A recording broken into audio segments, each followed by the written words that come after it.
नमस्कार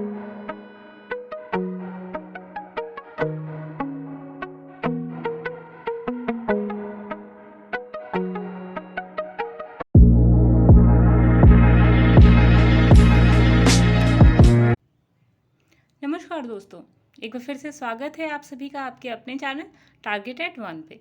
मैं हूं अमृता और आज इस विषय पे हम चर्चा करने जा रहे हैं वो बहुत ही ज़्यादा महत्वपूर्ण है उन सभी अभ्यर्थियों के लिए जो सुपर टेट की तैयारी कर रहे हैं।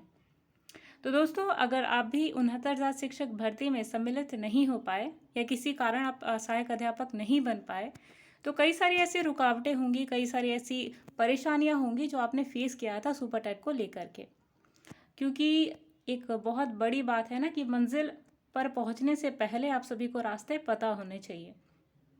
आप जब भी किसी भी परीक्षा को लेकर के जब आप तैयारी करते हैं तो आपको किस तरीके से तैयारी करनी है, कितना सिलेबस है, क्या पैटर्न है और कितने जो सब्जेक्ट्स है उसमें आ रहे हैं और क्या होंगे चरण उस परीक्षा को पास करने से पहले और पास करने के बाद आप सभी को एक गवर्नमेंट जॉब दिलाने के लिए। तो कई सारी महत्वपूर्ण बातें हैं, कई सारे महत्वपूर्ण प्रश्न हैं जो आपके सुपर टेट के लिए ज़रूरी हैं। तो अगर आप भी सुपर टेट की प्रिपरेशन कर रहे हैं या बीएड के स्टूडेंट हैं और आप एक सहायक अध्यापक बनना चाहते हैं, तो ये वीडियो आप सभी के लिए बहुत ही ज़्यादा महत्वपूर्ण रोल प्ले करने वाली है आप सभी को एक गवर्नमेंट टीचर बनाने में। तो बने रहिए हमारे साथ वीडियो के एंड तक, क्योंकि आपके मन में जितने भी प्रश्न हैं सुपर टेट को लेकर के, उन सभी प्रश्नों का आज आप सभी को जवाब मिलने वाला है।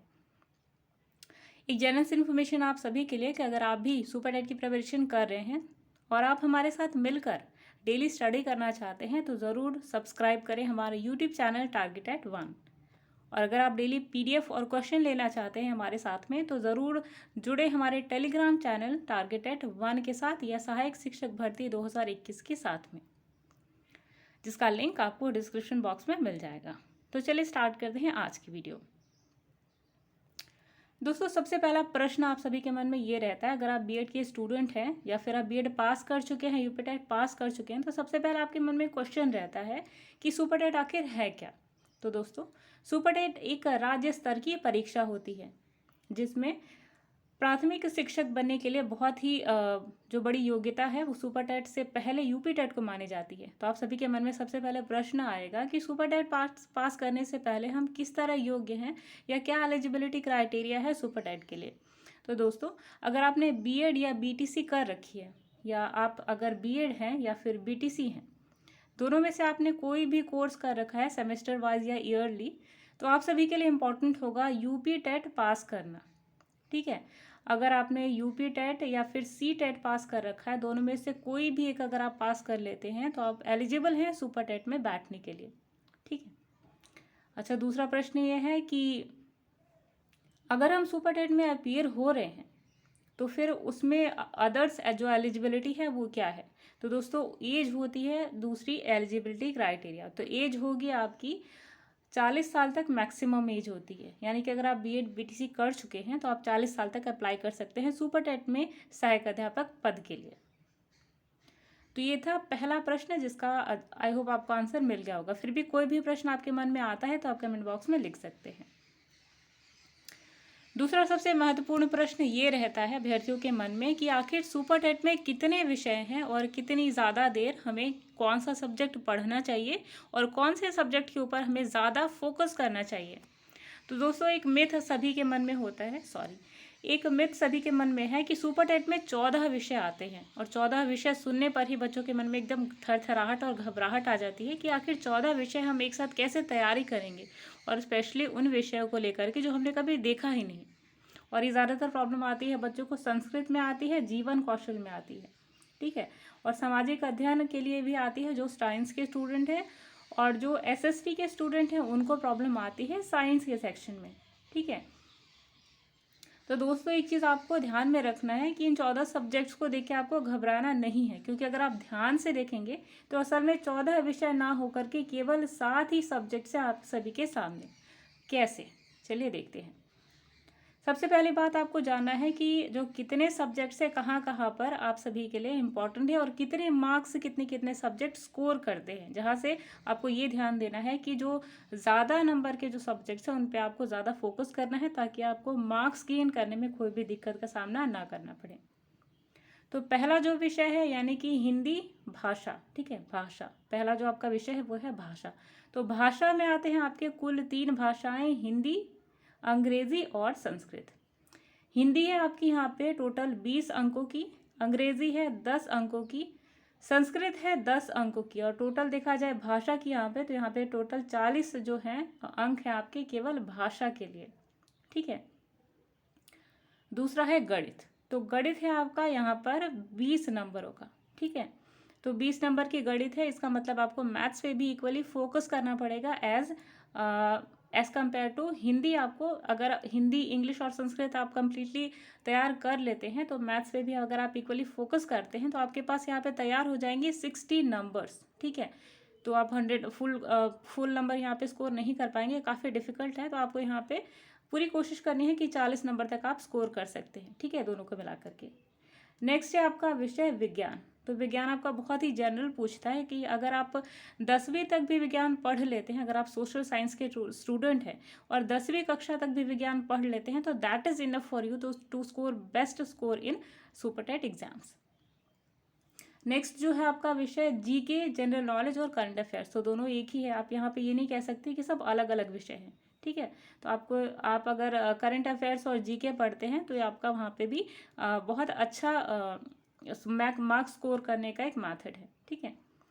तो प्रश्न है कि जीके और करंट अफेयर्स कितने मार्क्स का आता है। तो यहाँ पे टोटल 30 नंबरों का आता है आपका जीके, यानी कि जनरल नॉलेज और करंट अफेयर्स। तो ये भी अगर आप इतना सेक्शन जो है गाइज अपना मजबूत कर लेते हैं तो ये भी बहुत ज़्यादा इम्पॉर्टेंट होते हैं आपके, बहुत इंपॉर्टेंट रोल प्ले करते हैं आपके सुपर टेट में अच्छे मार्क्स गेन करने के लिए, ठीक है।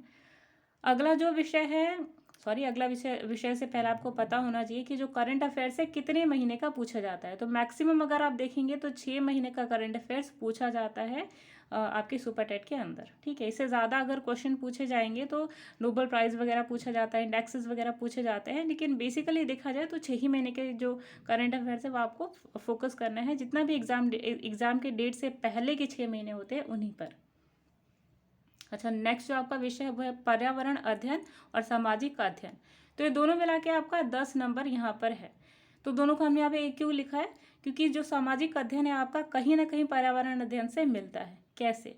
अब आप भूगोल का जितना भी सेक्शन पढ़ते हैं पूरा आपका पर्यावरण अध्ययन से 100% मिलता है, ठीक है। अगर 100% ना कहे तो 80% मिलता है, इसलिए दोनों एक ही सब्जेक्ट है, इसलिए आपको घबराने की बिल्कुल भी ज़रूरत नहीं है कि अलग अलग विषय हैं, ठीक है। नेक्स्ट है कंप्यूटर और रीजनिंग। तो कंप्यूटर और रीजनिंग इतना इजी और लो लेवल का होता है कि अगर आप देखें तो 8th क्लास का बच्चा भी इन क्वेश्चंस को इजीली सॉल्व कर सकता है, ठीक है। कंप्यूटर इस तरीके के आते हैं, रैम का फुल फॉर्म क्या होता है, रोम का फुल फॉर्म क्या होता है, ठीक है, होम पेज को क्या कहा जाता है। तो ये सारे क्वेश्चन है बहुत ज़्यादा ईजी हैं और इन्हें आप इजीली सॉल्व कर सकते हैं अगर आप देखें तो, ठीक है। लास्ट जो है आपका, अच्छा, इन तीनों विषय को लेकर बच्चे के मन में बहुत ज़्यादा एक डर बैठा रहता है कि बाल मनोविज्ञान, शिक्षण, जीवन कौशल बहुत ही ज़्यादा डिफिकल्ट होते हैं। तो गाइस अगर आप चाइल्ड साइकोलॉजी पढ़ लेते हैं तो शिक्षण आपका वैसे ही स्ट्रांग हो जाएगा। और जीवन कौशल की बात करें तो डे टू डे लाइफ में जो भी प्रॉब्लम्स आप फेस करते हैं या मैनेज करते हैं अपनी लाइफ को जिस तरीके से, वो सारे क्वेश्चन आपको यहाँ पर मिल जाते हैं, ठीक है। तो ये सारी चीज़ें अगर आप देखेंगे तो बहुत ही ज़्यादा मार्क्स स्कोर करने के लिए आपको जिन सब्जेक्ट से फोकस करना है वो है पहला भाषा जो है 40 नंबर का, ठीक है। पहला भाषा है 40 नंबर का, दूसरा है गणित 20 नंबर का, तीसरा है जीके और करंट अफेयर्स 30 नंबर का, ठीक है। और चौथा है बाल मनोविज्ञान, शिक्षण और जीवन कौशल जो कि है 30 नंबर का। और इनको अगर आप अच्छे से तैयार कर लेते हैं तो ये आपको पास कराने में पूरे तरीके से सक्षम है ये सारे विषय, ठीक है। नेक्स्ट जो 10-10 मार्क्स का है तो आप ऐसे ही कंप्लीट कर सकते हैं, ठीक है। होंगे जिनके मन में प्रश्न आता होगा कि आखिर क्या होता है सुपर टेट के बाद का स्टेप, और क्या सुपर टेट पास कर लेने मात्र से ही हम बन जाते हैं प्राथमिक स्तर के सहायक अध्यापक। तो नहीं दोस्तों, जब आप सुपर टेट पास करते हैं तो उसके बाद कई सारी प्रक्रियाएं होती हैं जिनसे गुजर कर आपको बढ़ना होता है एक सहायक अध्यापक के पद की तरफ। तो सबसे पहले बात ये होती है गाइस कि सुपर टेट पास कर लेने मात्र से ही आप सहायक अध्यापक नहीं बनते। सुपर टेट पास करने के बाद कट ऑफ लगता है, कई कई बार एग्ज़ाम्स के पहले भी लगता है, लेकिन 69,000 एक ऐसी भर्ती थी जिसमें कट ऑफ लगा था एग्ज़ाम्स के बाद। तो यहाँ पर जो हाईएस्ट कट ऑफ था वो 60 ओबीसीज़ के लिए, और जो 65 था वो डिसाइड किया गया था, जो 60 था वो ओबीसीज़ के लिए और जो 65 था वो डिसाइड किया गया था जनरल्स के लिए, ठीक है। अच्छा, जो 60 बच्चा लेकर आता है 60% नंबर और जो 65% लेकर आता है जनरल, काफ़ी सारे ऐसे बच्चे थे, यानी 4.5 लाख करीब में बच्चे जो पास हुए थे, ठीक है, जिन्होंने फॉर्म भरा था, और कई सारे ऐसे बच्चे थे जो पास हुए थे, ठीक है। यहाँ पे से क्वेश्चन ये निकल कर आता है कि जब 60 और 65 नंबर ले आए बच्चे, तो कई सारे ऐसे बच्चे थे जो सहायक अध्यापक क्यों नहीं बन पाए, ठीक है। ऐसा इसलिए था दोस्तों क्योंकि जो कट ऑफ था या जो मिनिमम क्राइटेरिया था पास करने का, पास करने में और सेलेक्ट होने में डिफरेंस होता है, ठीक है। सीट मान लीजिए आपकी मात्र थी 69,000, ठीक है, और इसमें कई सारे ऐसे बच्चे थे जिनका जो टॉप मेरिट लिस्ट में आते हैं, ठीक है। तो कहने की बात यह है कि सुपर टेट पास कर लेने के बाद एक मेरिट लिस्ट निकलती है, ठीक है, मेरिट लिस्ट, जिसमें कि 2 तरीके के मार्क्स आपके ऐड होते हैं। पहला एक होता है एकेडमिक का मार्क्स और दूसरा ऐड होता है आपका सुपर टेट का मार्क्स। तो इन दोनों मार्क्स को जोड़कर एक मेरिट लिस्ट निकाली जाती है, ठीक है, और उसी मेरिट लिस्ट के बाद एक जो सेलेक्टेड स्टूडेंट होते हैं उनकी लिस्ट निकलती है, और उन लिस्ट में जिस भी बच्चे का नाम होता है वो सभी काउंसलिंग करवाने जाते हैं, ठीक है। तो इसका मतलब है कि जब लिस्ट में आपका नाम आ गया तो आप एक और स्टेप आगे बढ़ चुके हैं सहायक अध्यापक की तरफ, ठीक है। अच्छा, दूसरी चीज़ की काउंसलिंग कब होती है और क्या प्रक्रिया होती है काउंसलिंग की, और क्या क्या डॉक्यूमेंट्स जो होते हैं वहाँ पे चाहिए होते हैं, ठीक है। तो जब काउंसलिंग की प्रक्रिया होती है, जब लिस्ट निकल जाती है, उसके बाद जो साइट है आपकी, वहाँ पे आपकी काउंसलिंग की डेट मेंशन करी जाती है, ठीक है। तो काउंसलिंग की डेट जब भी मेंशन करी जाएगी, आपको सभी अभ्यर्थी को बुलाया जाएगा जिनका लिस्ट में नाम है, ठीक है, और वहाँ पर आपको 10th का सर्टिफिकेट, ठीक है, सॉरी 10th का मार्कशीट पासिंग सर्टिफिकेट, 12th का मार्कशीट पासिंग सर्टिफिकेट, और बीएससी के फर्स्ट सेकंड थर्ड ईयर तीनों की मार्कशीट और पासिंग सर्टिफिकेट, बीएड के जितने भी सेमेस्टर आपने किए होंगे फर्स्ट सेकंड थर्ड फोर्थ, सभी के मार्कशीट और पासिंग सर्टिफिकेट, और साथ ही साथ प्रोविजनल, या फिर आपके पास अगर प्रोविजनल अगर होता है तो वो चल जाता है, ठीक है, 2 आपके पासपोर्ट साइज़ की फ़ोटो, ठीक, जाति प्रमाण पत्र, आय प्रमाण पत्र, फ़ोटो आईडी कार्ड आपके पास जो भी हो, आप आधार कार्ड, पैन कार्ड या वोटर आईडी कार्ड कुछ भी वहाँ पे लगा सकते हैं, ठीक है। एफिडेविट भी लगता है, ठीक है।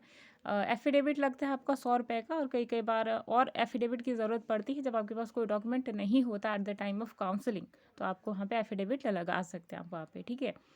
और काउंसलिंग फ़ी भी लगती है, ठीक। और जब आपको बुलाया जाता है डॉक्यूमेंट वेरिफिकेशन के टाइम पे, तो आपको ओरिजिनल डॉक्यूमेंट्स वहाँ पे चाहिए होते हैं, ठीक है। और अगर आप ओरिजिनल नहीं ला पाते हैं तो आपको एक एफिडेविट दिया जाता है कि आप इतने टाइम तक आप स्कूल में या फिर जहाँ पे भी आप जा रहे हैं वहाँ पे डॉक्यूमेंट सबमिट कर देंगे, ठीक है। और उसके बाद जब सारा प्रोसेस यानी डॉक्यूमेंट वेरिफिकेशन काउंसलिंग जब हो जाती है, उसके बाद आप जब आपके हाथ में एक लेटर आता है जिसमें कि आपका ब्लॉक दिया होता है जहाँ पर आपको जॉइनिंग करनी होती है, ठीक है। इस लेटर के बाद ये कंफर्म हो चुका होता है कि अब आप एक सहायक अध्यापक बन चुके हैं, ठीक है। उसके बाद क्या होता है, उसके बाद की प्रक्रिया है जॉइनिंग की, और उसके पहले यानी कि प्राथमिक स्तर की अगर आप शिक्षक बनने जा रहे हैं तो आपको 6 महीने ब्रिज कोर्स करवाया जाता है, ठीक है। और इस 6 महीने के ब्रिज कोर्स में आपको सैलरी भी पूरी मिलती है। ये अब नया नियम आया है, पहले नियम के अकॉर्डिंग अगर आप सहायक अध्यापक बनते तो आपको 7 या 8 हज़ार मिलता ट्रेनिंग के दौरान, और बाद में आपको पूरी सैलरी मिलती। लेकिन यहाँ क्या हुआ, जब आप 6 महीने का ब्रिज कोर्स करेंगे तो आपको सैलरी पूरी मिलेगी। अच्छा, एक और क्वेश्चन बच्चों के मन में आता है कि आखिर प्राथमिक स्तर के जो सहायक अध्यापक हैं उनकी सैलरी कितनी होती है। तो जो सैलरी होती है वो होती है 42,000 के करीब में, ठीक है। लेकिन एक चीज़ आपको ध्यान रखनी है कि ये जो 42,000 है ये अभी रिसेंटली चल रही है, ठीक है, यानी जिस डेट में आप ये वीडियो देख रहे हैं उस डेट में। आने वाले टाइम में सैलरी और ज़्यादा बढ़ सकती है, बढ़ेगी ही, घटेगी बिल्कुल नहीं, ठीक है। और ये जो सैलरी आपको यहाँ दिखाई दे रही है इसके साथ कई सारी जिम्मेदारियाँ भी आती हैं आपके कंधों पर, ठीक है। कोई ज़रूरी नहीं है कि आप सहायक अध्यापक हैं तो आपको सिर्फ पढ़ाने का ही काम मिलेगा, और भी काम है जो इसके साथ में अटैच्ड होते हैं जो आपको करने होते हैं, जैसे कि इलेक्शन में ड्यूटी लगती है तो आपको वहाँ पे भी काम करना होता है, ठीक है। तो एज अ टीचर आपको सिर्फ पढ़ाना ही नहीं है, कई सारे जो ड्यूटीज़ हैं आपको मिलती हैं, ठीक है। तो गाइज ये सारे स्टेप्स थे आपके एक सहायक अध्यापक बनने में। आई होप आपको ये वीडियो यूज़फुल लगी होगी। और गाइज कोई और क्वेश्चन है जो आपके मन में आता है तो आप हमारे कमेंट बॉक्स में लिख सकते हैं, हम पूरी कोशिश करेंगे आपके क्वेश्चंस का आंसर देने के लिए, ठीक है। और अगर आप एक सहायक अध्यापक हैं और आप ये वीडियो देख रहे हैं तो अपना जो आपका एक्सपीरियंस रहा प्रिपरेशन के दौरान और आफ्टर सिलेक्शन, वो सारे एक्सपीरियंसेस को आप कमेंट बॉक्स में लिख सकते हैं, ताकि और भी जो लोग हैं उन्हें बहुत ज़्यादा हेल्प मिले, ठीक है। तो चलिए मिलते हैं कुछ और कॉन्सेप्चुअल वीडियोज़ में, और बने रहिए अमृता के साथ। तब तक के लिए बाय बाय।